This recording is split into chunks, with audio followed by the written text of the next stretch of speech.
Hi everyone. Today I'm gonna go over the LeetCode problem, search in rotated sorted array.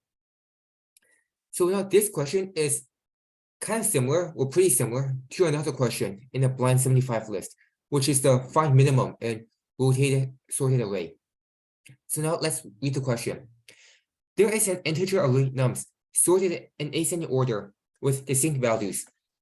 Prior to being passed to a function, nums is possibly rotated at an unknown pivot index k, where k is at least 1 and less than num star length. So for example, if nums was an array of 0, 1, 2, 4, 5, 6, 7, and it was rotated at pivot index 3, it would become 4, 5, 6, 7, 0, 1, 2. So given the array nums after the possible rotation and an integer target, return the index of target if it is in nums, or -1 if it is not in nums. And we have to come up with an algorithm in O of log n runtime complexity. So what I'm going to do is I'm going to have two binary searches. Whenever you see O of log n in terms of like arrays or strings, it usually means binary search. And in this case, it's more obvious because they want us to find the index of a target. So we're going to do two binary searches. For the first binary search, we're going to find the index of the minimum element in nums. So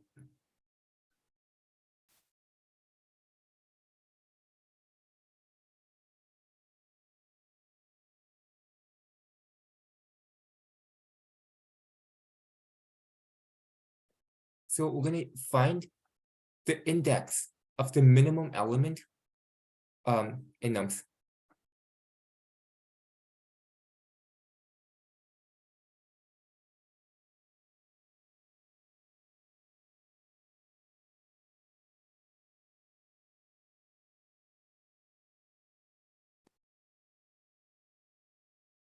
And so let me do an example.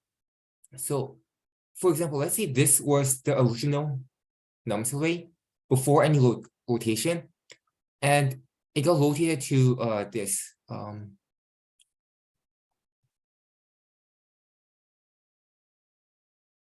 What we want to do is we want to find the index of the minimum element in nums, which is 1.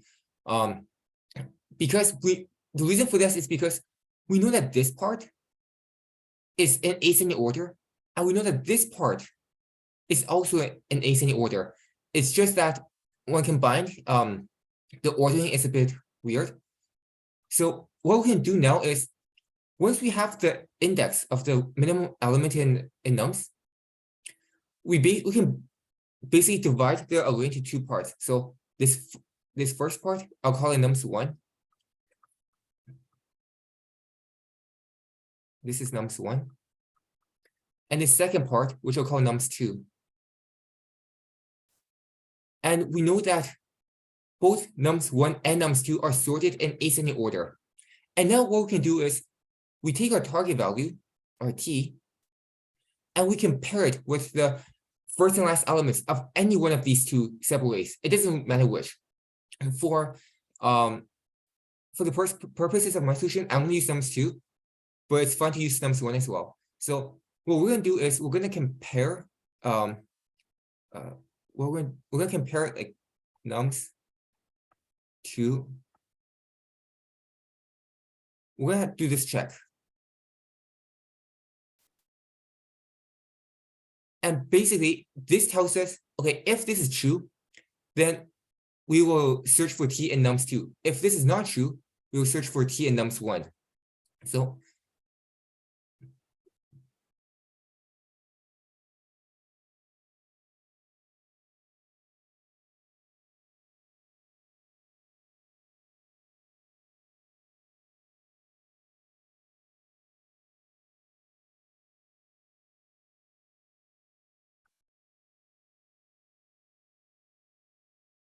and let me just erase the t at the top. Oops. So let me reiterate. By finding the index of the minimum element in nums, we can we can effectively or basically break nums into two subarrays, nums1 and nums2. And we know that each subarray is sorted in ascending order. So now all we have to do is compare our target value t to the first and last elements of any one of the two subarrays. Again, doesn't matter which. And if t happens to be between those two, between like the first and last element of the subarray you chose, we will search for t in that subarray. If otherwise, we'll search for t in the other subarray. Now, this is an edge case. And the edge case is that nums isn't sorted at all. Well, so it isn't rotated, I mean. The edge case is that nums isn't rotated.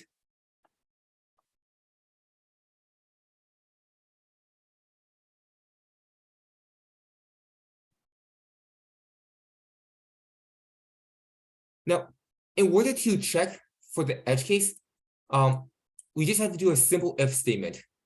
So if nums isn't rotated, then we know that the first element in nums must be less than or equal to the last element. And I say equal to because in the case the nums only has one element, right? So if the first element of nums is less than or equal to the last element of nums, then we know that nums hasn't been rotated, and we don't have to worry about like finding the index of the minimum element and splitting the array into two subarrays. We can just use the nums array as a whole. So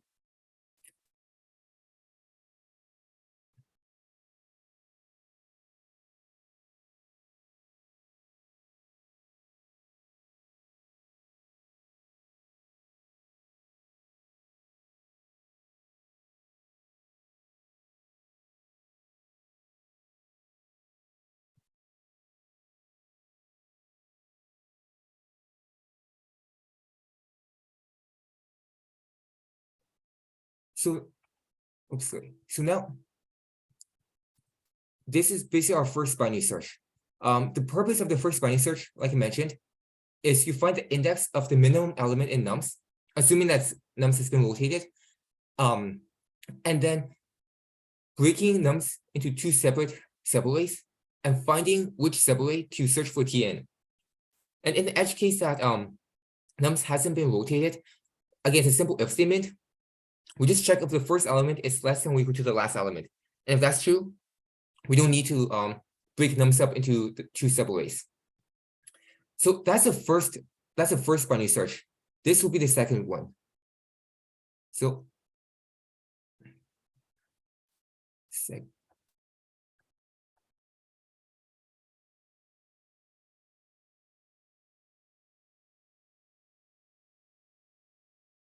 the second binary search is used to search for the target value.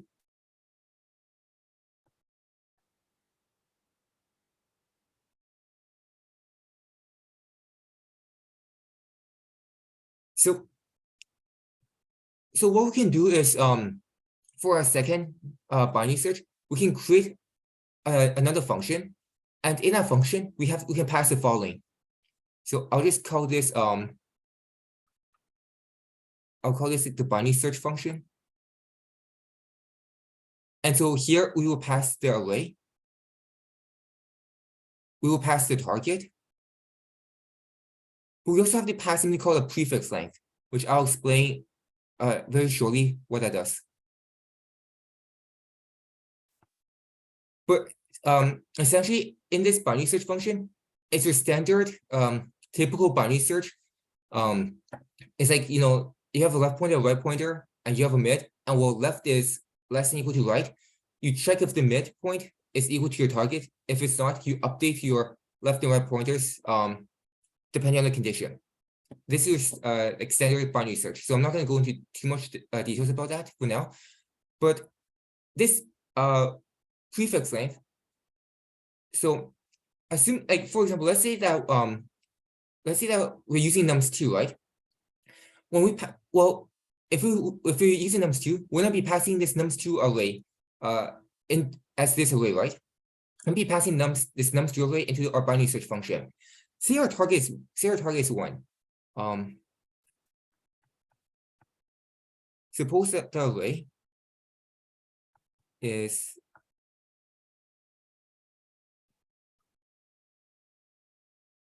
and our target. In this case, our result will be 0, right? Because 1 is the 0th index. So 1 is the element at the 0th index of this array, right? But that's not true because we didn't consider the number of elements here. So what we have to do is for a prefix length, I'll just call it PL. This is equal to 0 or nums1 dot length. So if nums2 is used, then our prefix length will be equal to the number of elements in nums1. Otherwise, in any other case, it will be 0. For example, right, like if we're using nums1, we don't care how many elements are after, right? Like the index will still be the same. For example, like let's say you have this array, and you have this array.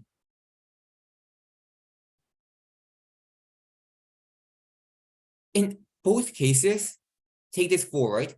In both cases, the index of this 4 is 1. It doesn't matter how many elements come after this like this 4, right? That doesn't affect the index of this element. But on the flip side, again, like let's say we have this we have these two arrays.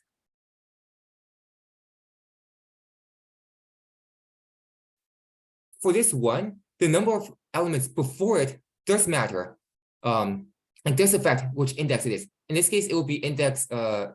In this case, it really depends on how many elements come before it, right? So if we're using nums1, we don't have to worry about a prefix length. We just pass in 0.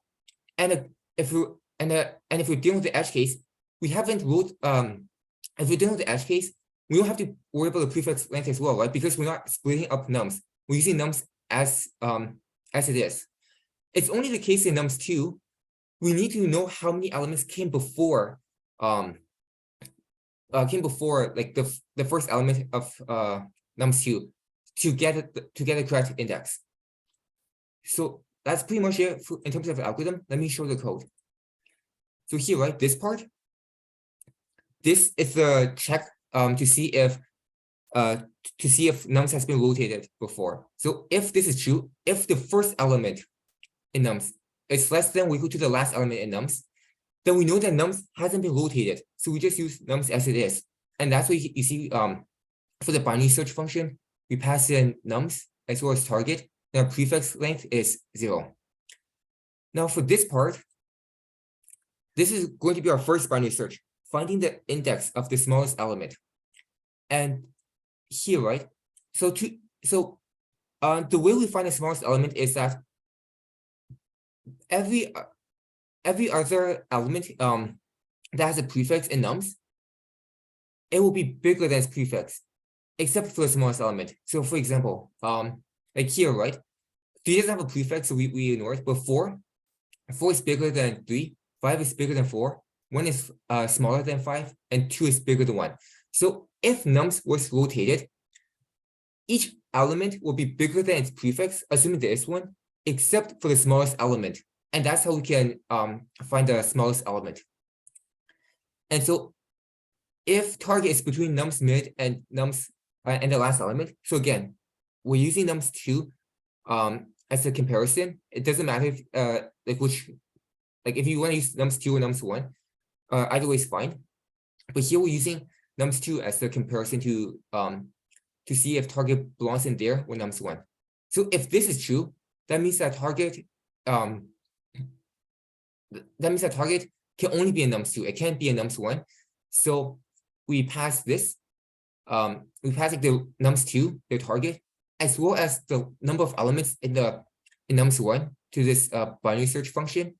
Otherwise, here we pass in nums1, like the target, and 0, because like I mentioned before, right? Like we don't care how many elements come after. That doesn't affect the index.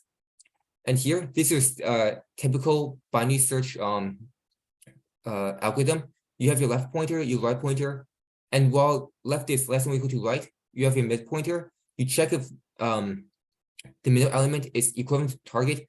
If it is, you return that index plus the prefix length. Otherwise, you adjust your left and right pointers accordingly. So now let me run the code. And yep, you can see that this works. And even though we're using two binary searches, because they're independent, this will actually be O of log n times complexity. Thank you for watching.